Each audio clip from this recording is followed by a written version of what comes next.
أعوذ بالله من الشيطان الرجيم. بسم الله الرحمن الرحيم. الحمد لله رب العالمين، والصلاة والسلام على رسول الله وعلى آله وصحبه أجمعين.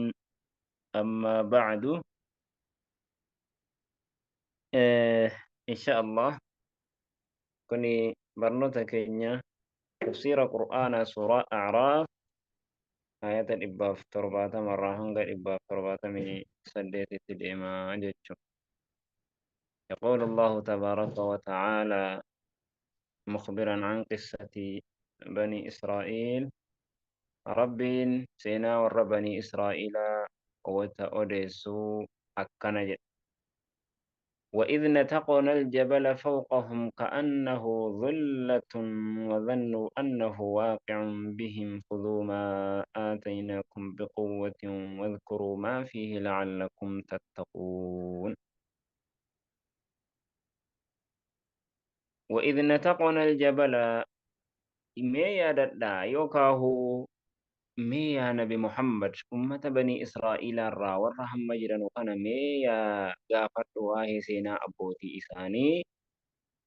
وإذ نتقنا الجبل ويتغار ألفونه سينا غافا جبل غار ألفونه فوقهم إسان قبت كأنه ظلة أكوان إني دوم السفكاتو حالة أنين حالة هنجج وظنوا haala herreeganiin annahu inni waaqi'un bihim isaan irratti ni kufaa haala sihaa tahaniin. Kuni ورفعنا فوقهم الطور بميثاقهم كان جنة برسن سن إسا سنة جيتشو. وإذ نتقنا الجبل ويتألفون أين يلفون ملايكات متى ثاني قبات ملايكان ألفوت مالف جناني ملايكان كن uumaa rabbii kana hunda malaayikaan itti godhama. Kan malaayikaa tabbaatu jira kanuma gaara kanatti ajajamee jiru akkuma rabbi isa itti ajaje sana bula. Kanaaf rabbiini wamaa ya'lamu junuuda rabbika illaa huwa jedhe. Waraana rabbii keetii isa malee hin beeku jechuun isa kana. Heddumminni malaayikaa hin jiru. Waraana rabbii keessaa waan akka malaayikaa heddummaatu hin jiru. Subhaanallah. Maaliif? Kan gaaratti godhamee jirus kophaa, kan roobatti godhamee jirus kophaa. Heddummina waraana rabbii malaayikaan roobatti godhame qofti ni gaha. Maaliif jennaani tokko tokkoo roobni dhuftee lafatti gabbuutu kanaan jedhan malaayikaan fidee lafaan gahee gahee ol deebi'a jedhan. Mee roobni yeroo roobe miliyoona meeqatu gadi bu'a lakkaa'amee dhumuu hin danda'a? Hin danda'u. Subhaanallah. Kuni jabeenya rabbi irraayi. Kanaaf wanni asii kaane malaayikaa gaaraatu ol fuutee malaayikaatu gubbaa isaaniitti ol fuute jedha Abdallaa ibn Abbaas wayi tafassaru. Amma gaa seenaan kuni gaafa kamii zabana Nabiyyullaa Muusaan isaan keessa jiru. Nabiyyullaa Muusaan osuma achi keessa jiru isaaniin deemee gara Baytul Maqdis Ardul Muqaddasaa kana deemee lawhaa fudhatee eega aariin isaan irraa cabee booda isarraa qabbanaahee booda waan rabbiin isaan itti ajaje Nabiyyullaa Muusaan isaan ajaje. Isaan irratti ulfaattee ni didan. Gaddattiidhuma sanatti dhihaachuu didan. Gaddattiidhuma sanatti dhihaachuu didan. Amma rabbiin gaara gubbaa isaanitti ol fuudhutti. Fudhattan moo hin fudhattan? Ajaja rabbiitti dabarsee naan fudhachuu didan. Fudhattan moo hin fudhattanu jedhee sodaachisuudhaaf rabbiin tabbi gubbaa isaaniitti ol fuudhan. Subhaanallah. Akka seenaan jedhutti immoo kuni kitaaba ni qeebaltan moo waan isa keessa jiru waan rabbiin isinii halaal godhe waan rabbiin haraam isin irratti godhe jira waan rabbiin itti isin irraa dhorke isin kabaje jira. Digalee akkas jennaani maal jedhaniin akka seenaan biraa jedhutti immoo mee nurratti facaasii waan isii keessa jiru. Yoo wanni rabbii isii keessa jiru dirqamni rabbiin irratti godhe laaftoo taate haddiin isii khafiifa taate ni qeeballa. Lakkii qeebalaa waan isii keessa jiru fudhadha. Lakkii waan isii keessa jiru hamma beeknutti hamma addaa baafannutti hin fudhannu dirqama isiiti waan isii keessa jiru. Akkasitti taraa hedduu Muusaatti deddeeffatanii rabbiin gaara tabbaatti gaaraatti beeysa godhee akkasitti gaarri yedduu isaaniitiif yedduu samii mataa isaanii irratti ol fuudhame jechuudha. Kanaaf rabbiin maal jedheen gaa khudhuu maa aataynaakum biquwwa fudhaa jenneen waan isiniif kennine biquwwatin jabinaan harka lamaan fudhadhaa واذكروا حفظا ما في وانث كيف جروا حفظا لعلكم تذكرون أكا غرفمتنوا في لعلكم تذكرون لعلكم تتقون أكا رب صداتنوا في جد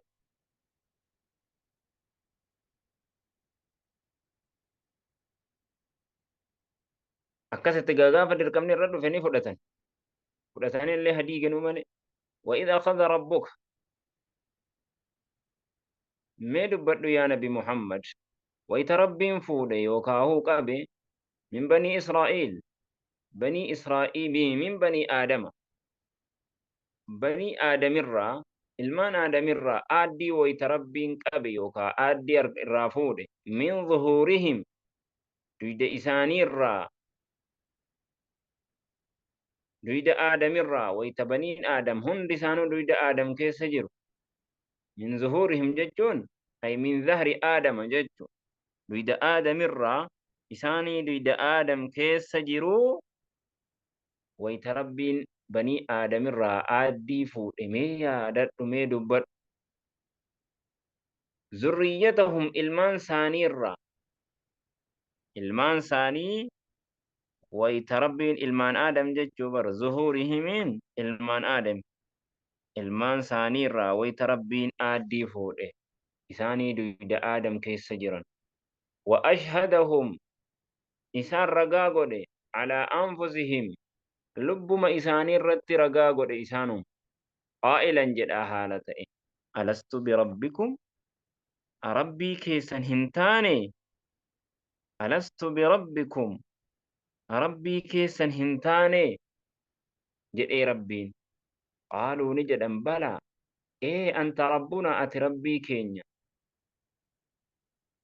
shahidnaa ragaa baanee jirraa annaka rabbuna annaka rabbana ati rabbii keenya ta'uu ragaa baanee jirra an taquluu yawma alqiyaama wafacala dhaalika rabbiin kana ni dalage duyda aadam keessatti aaddii isaan irraa fuuchuu kana ni dalage an taquluu ay liallaa taquluu yawma alqiyaama akka hin jenneef guyyaa qiyaamaa innaa kunnaa nuti ni taane an haadhaa toohida kanarraa gaafiliin dagataadha waan toohinni ta'e hin beeknu jechuu kanarraa akka guyyaa qiyaamaa hin jenneef rabbiin isaan irraa aaddii fuudhee uzrii fixachiisee jira jechuudha. Kanaaf ilmi namaa hundi isaatu gaafa duyda aadam keessa jiru rabbiif ragaa bahee jira jechuudha. Rabbiif ragaa bahee jira ilmi namaa hundi isaatu jechuudha.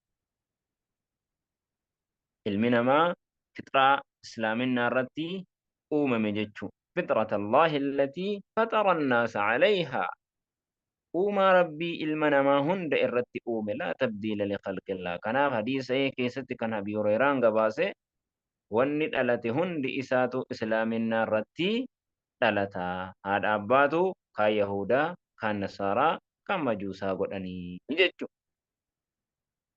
maaliif akkasuma inni khalaqtu cibaadii xunaafa angabroota kiyya qulqulluu isaanii ta'een uume jedhe.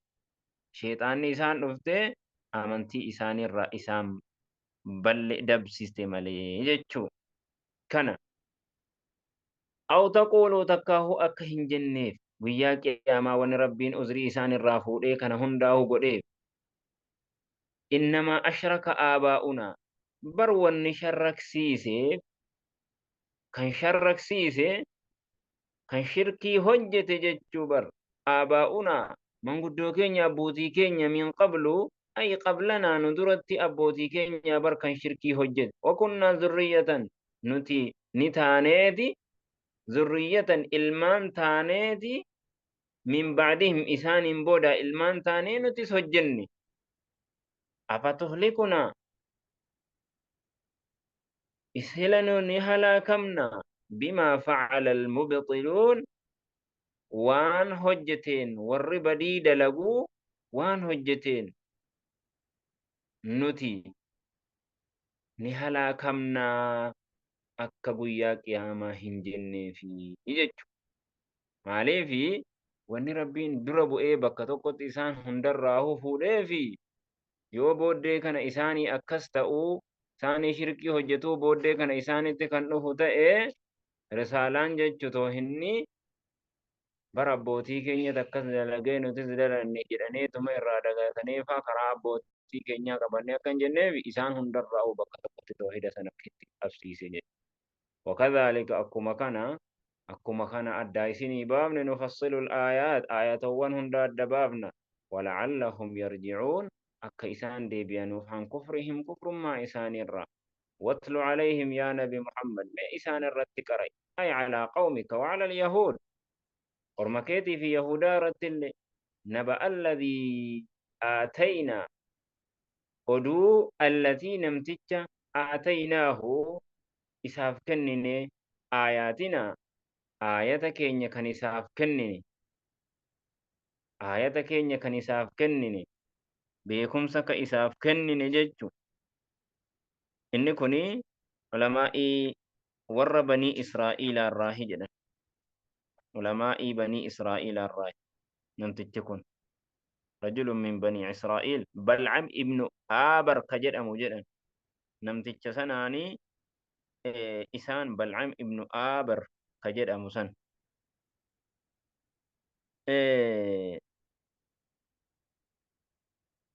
kanaan rabbiin waa'ee isaa keessatti dubbate maqaa rabbii ismal akbar faa waan akkasii kanafaa jedhanii kanaaf rabbiin maal jedhe isaan irratti qara seenaa namticha isaaf kennine ayata keenya beekumsa ka isaaf kennine ulamaa bani israa'iil irraa batul maqdis kana keessa taa'a jedhan fansalaka minhaa ayata keenya kanarraa kan bahe isitti kafree dhiise fa'atba'ahu shayxaan shayxaanni isa faana deeme namticha sana faana فأتبعه الشيطان شيطان إسفان ديمي فكان نتئ من الغاوين والرجل الراكن تئ جتشو إيقم ربين آية سكنة كتاب إسبرسيسي علماء وان تئ كتاب ربين سكنة كفر ديد جتشو فانسلخ منها انسلخ قاف جدنو كيس ما أجبه جتشو وصوة تقو هنفين فأتبعه الشيطان شيطان ندوك ديمي جتشو شيطان ندوك ديموني غافني كفر ما كسمرتته شيطان ندرانو مال تاو برباجي جلسو برباجيسا ديغلي كنا فوفانا ديمي تما اتما ببريجي جتشو فكان نتي من الغاي والرجل الراجل مي إسا كانت تكري ولو شئنا جل وصوفين ربين لرفعناه إسا ألفونا بها آية سنان غير درجة الآن إسا ألفون عند آخرات ولكنه غرينج وصوفين ألفوچو آية سنين ألفونا لكن مو إني غير كفر ما تدي بإمال ساقر walaakinnahu garuu inni akhlada ni jal'ate ila al-ardi gara dachiitti. Akhlada ni jal'ate ni maqe ila al-ardi gara dachiitti maqe, gara jireenya addunyaatti, gara biyyattii addunyaa kanatti gadi maqe, diin dhiise. Kanaaf akkas walaakinnahu akhlada ila al-ardi gara dachiitti maqe jechuun ay maala ilaa ziinati duniyaa gara bareedina duniyaatti maqe. Lazzaa duniyaa, qananii duniyaa siigalee akkuma warra isa duraatii fi isa boodaa warra jajjal'aa warra gurguddaa jireenya duniyaa dagsitetti isas dagsite jechuu jireenya duniyaadha isa gowwoomse. Wattabaca hawaahu fedhii isaa faana deeme. Famathaluhu wanni inni fakkaatu jedhe fakkeenyi isaadha kamathalil kalbi akka fakkii sareeti jedhe.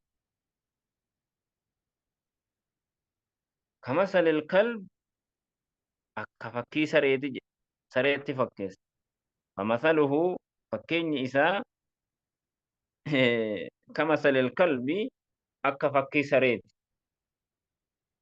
In tahmil alayhi yoo isa irratti fiigdes saree irratti in tahmil yoo fiigde alayhi saree san irratti yoo kan fiigdu taate isitti yoo kaates yalhas hafuuruma baasa.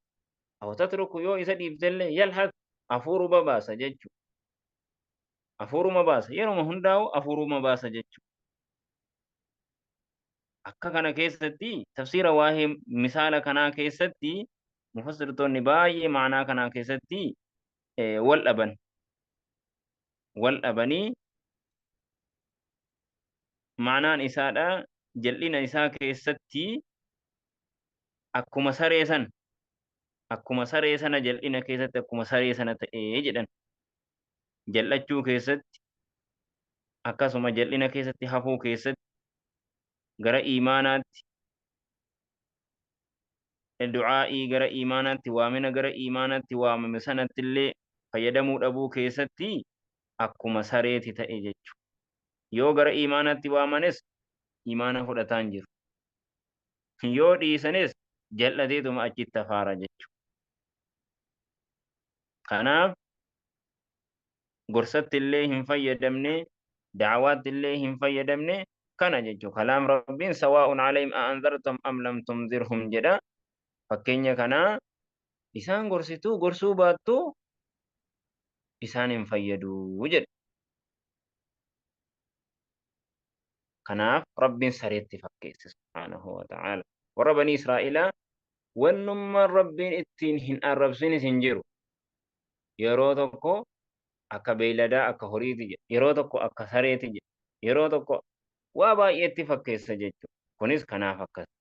Dhaalika suni wanni sirratti odeessinu suni seenaan nuti sirratti odeessinu sun masalul qawmi alladhiina kadhabuu biaayaatinaa fakkii warra aayata keenya kijibsiise.